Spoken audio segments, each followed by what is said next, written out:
Hello students, welcome to the class. जैसे कि आप जानते हैं हम ऑलरेडी डिटर्मिनेंट्स को डिस्कस कर रहे हैं और लास्ट लेक्चर में हमने देखा था कि कैसे किसी गिवन मैट्रिक्स का इनवर्स निकाल सकते हैं with the help of determinants and adjoint. आज का जो हमारा लेक्चर रहेगा that is the most important application of determinants जो हम देखेंगे और जिसके बारे में हम ऑलरेडी अपने पहले मैट्रिसेस के लेक्चर में बात भी कर चुके हैं। ठीक है, आइए देखते हैं वो क्या एप्लीकेशन है और कैसे हेल्प करती है वो हमें।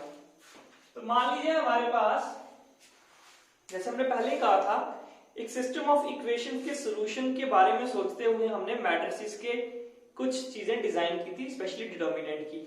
तो मान लीजिए हमारे पास एक सिस्टम ऑफ इक्वेशन है a1x plus b1y is equals to c1 and a2x plus b2y equals to c2। किस सिस्टम ऑफ इक्वेशंस की बात कर रहे हैं हम बात कर रहे हैं जिस सिस्टम ऑफ इक्वेशन की that has to be a linear means x की पावर और y की पावर 1 होनी चाहिए। वेरिएबल्स की जो हम बात करेंगे वो हम बात करेंगे दो या दो से ज्यादा वेरिएबल्स की। पहले हम दो वेरिएबल्स पे डिस्कस कर लेते हैं, x और y पे। सिमिलरली हम x, y और एक वेरिएबल z बढ़ा सकते हैं, उस पर भी डिस्कशन सेम कर सकते हैं। तो जैसे आपके पास ये सिस्टम ऑफ इक्वेशन दिया हुआ है स्टार, ठीक है। अगर आपको बोले बताओ इस सिस्टम ऑफ इक्वेशंस का सॉल्यूशन एग्जिस्ट करता है, नहीं करता है? अगर करता है तो सिस्टम ऑफ सॉल्यूशंस क्या है? ऑलरेडी एक पुराने मेथड हमें पता है, there is cross multiplication method, there is elimination method, there is substitution method, है ना। बट उनके अलावा न्यू मेथड पढ़ रहे हैं which is matrix method, solution bye matrix method. तो अगर यहाँ पे हम देखें तो क्या मैं इसको मैट्रिक्स फॉर्म में अगर रिप्रेजेंट करने की कोशिश करूं तो मैं इसको क्या ऐसे लिख सकता हूं, a1 b1 a2 b2 x y, ये हमने पहले भी देखा था c1 c2, ऐसे लिख सकता हूं, है ना। ऑलरेडी हमने देखा था अगर इन दोनों को मल्टीप्लाई करो तो ये आता है, ये और ये आता है और ये दोनों तो यहाँ पे है। With the help of using equality of matrices, ये पहली रो के एलिमेंट्स जो है वो ये बनेंगे, ये बराबर हो जाएंगे c1 के, और सेकंड एलिमेंट ये बनेंगे, ये बराबर हो जाएंगे c2 के। तो हमने ऑलरेडी देखा है अपने पुराने लेक्चर्स में, इसको हम ऐसे ही लिख सकते हैं। अब हम क्या करेंगे, इस मैट्रिक्स A को इसको नाम दे रहे हैं A, इसको नाम दे रहे हैं x क्यों? क्योंकि इसी में अननोन है x और y जो हमें कैलकुलेट करने हैं। तो ये जो x y की मैट्रिक्स है which is a column matrix है ना, जिसमें कॉलम्स कितने हैं, एक, और रो कितनी है, दो। इसको हम x नाम दे रहे हैं एंड इसको नाम दे रहे हैं b। This is the matrix of constants, है ना, c1 और c2 कांस्टेंट है। तो ये जो हमें इक्वेशन बन रही है, this is the equivalent of star in terms of matrices, है ना। इस सिस्टम ऑफ इक्वेशंस को ना मैट्रिक्स फॉर्म में ऐसे लिखते हैं, ठीक है। इसमें कोई प्रॉब्लम, ठीक है, कोई प्रॉब्लम नहीं है। अब ये तो 2x2 सिस्टम था, system of equation with two variable. कल को तीन वेरिएबल हो जाए x y z तो क्या होगा, एक a1 होगा, एक b1 होगा, एक c1, a2 b2 c3, then a3 b3 c3। आपको पता है जितने वेरिएबल्स होते हैं उतनी ही इक्वेशंस होती हैं। दो वेरिएबल्स हैं तो दो इक्वेशंस। कल को तीन वेरिएबल होंगे तो 1 2 3 होंगे तो इक्वेशन भी तीन होंगी। तो यहाँ से यहाँ 2x2 मैट्रिक्स बन रही है, वहां 3x3 मैट्रिक्स बनेगी और वहां पे x y z तीन एलिमेंट्स आएंगे, तीन रो होंगी और एक कॉलम होंगे। वैसे ही कांस्टेंट भी तीन होंगे, अभी हम आगे देखेंगे, ठीक है। यहां तक तो बन गया। अब यहां से पता चलेगा हमें कि क्या इस सिस्टम का इक्वेशन का सॉल्यूशन एग्जिस्ट करता है या नहीं। तो हम क्या करेंगे, सबसे पहले इस a को देखेंगे। a का हम निकालेंगे डिटर्मिनेंट। क्या निकालेंगे, डिटर्मिनेंट। अगर तो a का डिटर्मिनेंट नॉन जीरो आएगा, क्या आएगा, नॉन जीरो, मतलब कहने का मतलब जो मैट्रिक्स A होगी वो नॉन सिंगुलर होगी, determinant is not equals to zero. उस केस में जो सिस्टम स्टार होगा, सिस्टम स्टार हैज, बोलेंगे यूनिक सॉल्यूशन। क्या बोलेंगे, यूनिक सॉल्यूशन, ठीक है। और एक वर्ड और, अगर किसी सिस्टम का सॉल्यूशन एग्जिस्ट करता है, वो चाहे यूनिक है या इनफिनाइट मैनी है, तो हम ऐसे सिस्टम को बोलते हैं कंसिस्टेंट। तो क्या होगा, that is system star is consistent, ठीक है। क्या बोलेंगे, कंसिस्टेंट कंसिस्टेंट। तो कंसिस्टेंट सिस्टम क्या होता है? A system of equation is said to be consistent if it's solution और सॉल्यूशंस एग्जिस्ट। एक भी हो सकता है, एक से ज्यादा भी हो सकते हैं, ठीक है। तो हमने पढ़ा ये जो गिवन सिस्टम को अगर मैट्रिक्स फॉर्म में लिखेंगे Ax = b की फॉर्म में, जो मैट्रिक्स A होगी हम उसका डिटर्मिनेंट कैलकुलेट करेंगे। अगर तो डिटर्मिनेंट नॉन जीरो आ जाए, डिटर्मिनेंट नॉन जीरो का मतलब आपको पता है A इज नॉन सिंगुलर आप लिख ले, तो उस केस में सिस्टम कंसिस्टेंट होगा और उसका यूनिक सॉल्यूशन होगा। अब दूसरी बात भी तो हो सकती है कि डिटर्मिनेंट जीरो आ जाए, डिटर्मिनेंट जीरो आ जाए, तब क्या होगा? तो कहता है डिटर्मिनेंट जीरो आ जाए तो हमें एक चीज फर्दर चेक करनी है, वो क्या है? हमें चेक करना है adjoint of A into B। हम मैट्रिक्स A का एडजॉइंट निकालेंगे, उसको B के साथ मल्टीप्लाई करेंगे, ठीक है। ठीक है, अब इसकी वैल्यू निकालेंगे, एडजॉइंट A को B से मल्टीप्लाई करेंगे तो एक मैट्रिक्स बनेगी। अगर ये matrix not equals to zero, ठीक है, जीरो मैट्रिक्स नहीं बनती, ठीक है, A का एडजॉइंट निकाला, A का एडजॉइंट निकाला और B से मल्टीप्लाई किया। अगर ये नॉन जीरो आएगी तो बोलेंगे स्टार इज, जो सिस्टम स्टार है वो इनकंसिस्टेंट है। क्या बोलेंगे? इनकंसिस्टेंट। इन लगाने से क्या हो जाएगा? कंसिस्टेंट का उल्टा हो जाएगा। कंसिस्टेंट सिस्टम ऐसा था जिसमें सॉल्यूशन एग्जिस्ट कर रहा था, और इनकंसिस्टेंट सिस्टम ऐसा है जिसमें सॉल्यूशन एग्जिस्ट नहीं करता। हो सकता है ना इसके इक्वेशन का सॉल्यूशन एग्जिस्ट ना करे। ऑलरेडी मैंने आपको बताया था कि जब दो लाइंस होती हैं, ये क्या लाइंस है ना, अगर तो लाइंस ऐसी हैं, ऐसी हैं, दोनों की स्लोप अलग है ना, ये यहां जा रही है और ये यहां जा रही है, तो ये दोनों एक दूसरे को काटेगी। उस केस में क्या होगा? यूनिक सॉल्यूशन जो हम देख चुके हैं। दूसरा केस है अगर लाइंस ऐसी हैं, लाइंस पैरेलल हैं, तो क्या होगा? कोई भी सॉल्यूशन एग्जिस्ट करेगा? नहीं करेगा, ये लाइंस कहीं भी कटेगी नहीं। और तीसरा केस क्या है? लाइंस, एक लाइन ये है और दूसरी लाइन भी ये है, द लाइंस आर कोइंसिडेंट, एक के ऊपर ही दूसरी लाइन है। तो ऐसे केस में कितने सॉल्यूशन है? हर पॉइंट पे सॉल्यूशन है ना, क्योंकि ये एक दूसरे को हर पॉइंट पे काट रही हैं। तो यहां पे क्या है? इनफाइनाइट सॉल्यूशंस, यहां पे नो सॉल्यूशन और यहां पे यूनिक सॉल्यूशन। अब बस इन्हीं इंटरप्रिटेशन को हम मैट्रिक्स फॉर्म में समझने की कोशिश कर रहे हैं। तो अगर डिटर्मिनेंट ऑफ A जीरो आ जाता है तो उस केस में हम ये फैक्टर निकालेंगे, एडजॉइंट A इनटू B। अगर ये नॉन जीरो आ गया तो बोलेंगे star is inconsistent, that is no solution. Inconsistent का ये मतलब है ना, नो सॉल्यूशन एग्जिस्ट। अब दूसरी बात क्या आती है, मान लिया ये आ गया जीरो, ये क्या आ गया? Zero. Adjoint of A into B, this comes out to be the zero matrix। तो तब क्या होगा? तो कहता है इस केस में कंसिस्टेंट हो भी सकता है और इनकंसिस्टेंट भी हो सकता है, दोनों बातें हो सकती हैं। अगर एडजॉइंट A को B से मल्टीप्लाई करने पे जीरो आ जाए तब दोनों केसेस पॉसिबल हैं, कंसिस्टेंट भी हो सकता है और इनकंसिस्टेंट भी हो सकता है। बट एक बात है, अगर कंसिस्टेंट होगा तो यहाँ पे इनफिनाइट सॉल्यूशन मिलेंगे। कितने?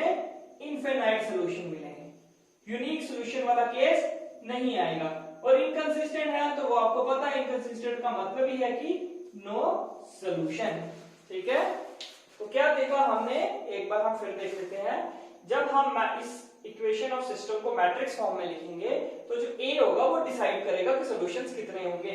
अगर A का डिटर्मिनेंट नॉन जीरो आ जाए तो इस सिस्टम का यूनिक सॉल्यूशन होगा, कितना? यूनिक, और कंसिस्टेंट होगा सिस्टम। अगर ये डिटर्मिनेंट इक्वल्स टू जीरो आ जाए तो दो केसेस है, अगर एडजॉइंट A को B से मल्टीप्लाई करने पे नॉन जीरो आए, जीरो नहीं बने मैट्रिक्स, तो ये सिस्टम इनकंसिस्टेंट होगा और नो सॉल्यूशन होगा, ठीक है।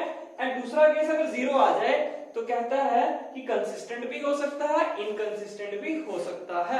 कंसिस्टेंट हुआ तो मतलब इनफिनाइट सॉल्यूशंस आ रहे होंगे, और अगर इनकंसिस्टेंट हुआ मतलब नो सॉल्यूशन एग्जिस्ट करेगा। अब आपके सिलेबस में जो क्वेश्चंस हैं वो पहला क्वेश्चन इस तरह का है कि बताइए कि सिस्टम कंसिस्टेंट है या इनकंसिस्टेंट है, ठीक है। तो अगर ये केस आएगा तो आप बोलोगे कंसिस्टेंट है, ये केस आएगा तो बोलेंगे इनकंसिस्टेंट है, और अगर ये केस आएगा तो बोलेंगे कंसिस्टेंट भी हो सकता है या इनकंसिस्टेंट भी हो सकता है। वो डिपेंड करेगा कि सॉल्यूशन इनफाइनाइट है या कोई सॉल्यूशन एग्जिस्ट नहीं करता। इन शॉर्ट इसके बारे में ज्यादा डिस्कशन आपके इस सिलेबस में नहीं है, ठीक है। जो आपको मे भी थोड़ा सा अनअवॉइडेबल कुछ लग रहा होगा, इसमें थोड़ा सा जो शायद क्वेश्चन के साथ क्लियर भी होता, बट ऐसे क्वेश्चन है ही नहीं है, तो आपको ये और इस पे फोकस करना, ठीक है। अब हम क्वेश्चंस देखेंगे तो आपको क्लियर होता जाएगा, ठीक है। तो एक्सरसाइज निकालिए अपनी, the last exercise of determinant, exercise 4.6। Exercise 4.6 निकालिए। Question number exercise 4.6, question number अगर 1 देखिए आप, तो हम ऐसे लिखेंगे इसको, the given equations are, the given equations are 2x minus y equals to 5, then x plus y equals to 4। ये आपको सिस्टम दिया गया हुआ और आपको बोला गया बताइए ये कंसिस्टेंट है या इनकंसिस्टेंट है। तो सबसे पहले हम काम क्या करेंगे, इसको नाम दे देंगे स्टार, क्योंकि this is a combined system. तो हम लिखेंगे system star can be written in matrix form as ax equals to b, as ax equals to b, where, और इसको हम पहले ax equal to b से पहले हम इसको प्रोडक्ट की फॉर्म में लिख लेते हैं। तो वो कैसे लिखते हैं आपको पता है, हम इनके कोफिशिएंट्स को पहले लिखेंगे। x का कोफिशिएंट है 2, y का कोफिशिएंट है -1, x का कोफिशिएंट है 1, y का कोफिशिएंट है 1, ठीक है। This is the matrix. अब x और y जो दो वेरिएबल्स हैं उनकी column matrix equals to the constant 5 और 4, और इसका नाम है a, x equals to b, ax equals to b, where a क्या है, a is your 2 cross 2 matrix, x is the unknowns which is a column matrix, है ना, column matrix है, and what is b, b ये जो है constants हैं 5 और 4, ठीक है। ये थोड़ा सा थ्योरेटिकल एक वे ऑफ राइटिंग है, एग्जामिनेशन पॉइंट ऑफ व्यू से जो आप लिखोगे, हम लिखेंगे system star can be written in matrix form, ठीक है। मल्टीप्लिकेशन की फॉर्म में लिख दिया, इनको नाम दे दिया x b, ठीक है। अब हम क्या करेंगे, अब यहाँ पे हम दो चीजें सीखेंगे। तो पहले क्या हमें देखना है कि सिस्टम कंसिस्टेंट है या नहीं, ये चेक करना है। तो इसको मैं इरेज नहीं कर रहा हूं बिकॉज ये मुझे काम आएगा। तो इसके बाद हम क्या करेंगे, हम इसके बाद आपको पता है a का डिटर्मिनेंट निकालेंगे। Now determinant of a equals to, क्या होगा डिटर्मिनेंट ऑफ a, 2 -1 1 1, है ना। ये डिसाइड करता है कि सिस्टम कंसिस्टेंट है या इनकंसिस्टेंट है। तो डिटर्मिनेंट निकाल दिए, 2 1 * 2 माइनस फॉर्मूले का minus this plus 1 1 * 1, so this is 3। तो क्या हुआ, since determinant of a is not equals to 0, 0 नहीं है तो क्या होगा, therefore system star is consistent, वो कंसिस्टेंट होगा। एंड कितने सॉल्यूशन उसके होंगे, एंड हैज यूनिक सॉल्यूशन, है ना। ये भी आपने डिस्कस किया है कि जब नॉन जीरो होता है डिटर्मिनेंट तो सिस्टम कंसिस्टेंट भी होता है और यूनिक सॉल्यूशन एग्जिस्ट करता है, ठीक है। क्लियर है। नेक्स्ट क्वेश्चन देखिए, क्वेश्चन नंबर 3 देखिए, आराम से करेंगे ये एक्सरसाइज, बिल्कुल क्लियर कर लेंगे इसको। नेक्स्ट है आपको दिया है x + 3y, x + 3y, question number 3, x + 3y = 5 and 2x + 6y, 2x + 6y = 8, ठीक है। आपको ये सिस्टम दिया हुआ है, तो ऐसे करेंगे। इस सिस्टम को हम मैट्रिक्स फॉर्म में लिखेंगे, तो कैसे आएगा, यहाँ कोएफिशिएंट x का 1, y का कोएफिशिएंट 3, x का कोएफिशिएंट 2, y का कोएफिशिएंट 6, ये तो सेम रहेंगे, कांस्टेंट पहला 5 है और दूसरा 8, ठीक है। तो वैसे ही लिखेंगे, इसको मैं रब कर देता हूं। यहाँ पे क्या होगा, और ax इक्वल टू बी, ए क्या आ जाएगा, ए की वैल्यू चेंज होगी ना ए मैट्रिक्स में। दिस इज 1 3 2 6, x वैसे ही रहा और b क्या बन गया 5 और 8, ठीक है। ये आप अपने पॉज करके वीडियो ये सारी चीजें लिख लीजिए। अब नेक्स्ट हम चलते हैं कंसिस्टेंट और इनकंसिस्टेंट के लिए। क्या चेक करेंगे हम, determinant of A, determinant of A check करेंगे। तो डिटर्मिनेंट ऑफ ए क्या होगा, यहाँ पे देखिए 1 3 2 6, सॉल्व कीजिए, 6 2 3 जा 6 विच इज 0। अब सिचुएशन थोड़ी सी अलग आ गई, डिटर्मिनेंट क्या आ गया 0। जब डिटर्मिनेंट 0 होता है तो हमारा नेक्स्ट स्टेप क्या होता है, हम a का एडजॉइंट लेते हैं और उसको b से मल्टीप्लाई करते हैं। तो अब क्या निकालेंगे, adjoint of a। Now adjoint of a क्या होता है, a का एडजॉइंट ऑलरेडी आपने देखा है 2x2 मैट्रिक्स में एडजॉइंट कैसे निकालते हैं, डायगोनल एलिमेंट्स को, इसी मैट्रिक्स से का निकाला है ना, डायगोनल एलिमेंट्स को DI डायरेक्ट मेथड, इंटरचेंज, यहाँ 6 यहाँ 1 और इनके साथ sign change, -3 -2, adjoint of A आ गया, ठीक है। अब क्या करेंगे, थोड़ा सा मैं यहां से इरेज कर लेता हूं। एडजॉइंट ऑफ A आ गया हमारे पास। अब हमने देखना है इस स्टेप के बाद, now adjoint of A into B निकालेंगे। ये क्या निकालते हैं, एडजॉइंट ऑफ A की वैल्यू है 6 -3 -2 1 और b क्या है, b ये जो कांस्टेंट्स थे 5 और 8। देखते हैं ये 0 आता है या नॉन 0 आता है, आइए देखते हैं। 6 5 जा 30, 8 3 जा 24, ठीक है ना। 6 5 जा 30, 8 3 जा 24, देन दिस वन 2 5 जा 10, साथ में माइनस, देन फॉर्मूले का प्लस, 8 1 जा 8। तो ये क्या आ रहा है हमारे पास, 30 में से 24 के 6 और -10 + 8 -2। क्या ये 0 है, 0 मैट्रिक्स क्या होती है, जिसके दोनों एलिमेंट्स 0 हो। तो इसके बाद क्या लिखेंगे हम, इसके बाद हम लिखेंगे सिंस क्या आया, adjoint of A into B। हमें कंसर्न था क्या ये 0 आता है या नहीं आता है, 0 आया नहीं आया। तो अपना केस देखिए जो हमने देखा था, है ना, जो चार्ट है उसमें देखिए, उसमें पहला केस था अगर डिटर्मिनेंट 0 आता है और एडजॉइंट ऑफ A और B नॉन 0 आता है, तो देयरफॉर सिस्टम स्टार इज क्या होगा, inconsistent, that is it has no solution। इसका कोई भी सॉल्यूशन नहीं होगा, इसका कोई भी सॉल्यूशन नहीं होगा। That system is inconsistent and it has no solutions. ये बातें मैं आपसे ऑलरेडी डिस्कस कर चुका हूं।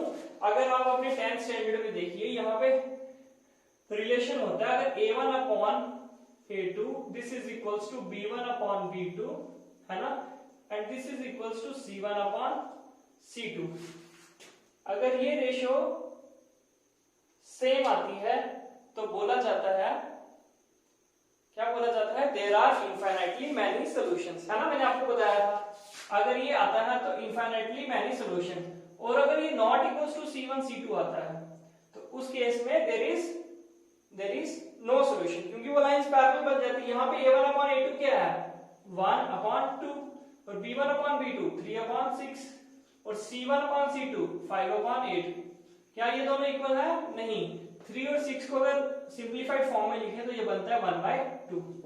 तो A1 upon A2 B1 upon B2 बराबर है, इसका मतलब दोनों लाइंस पैरेलल हैं।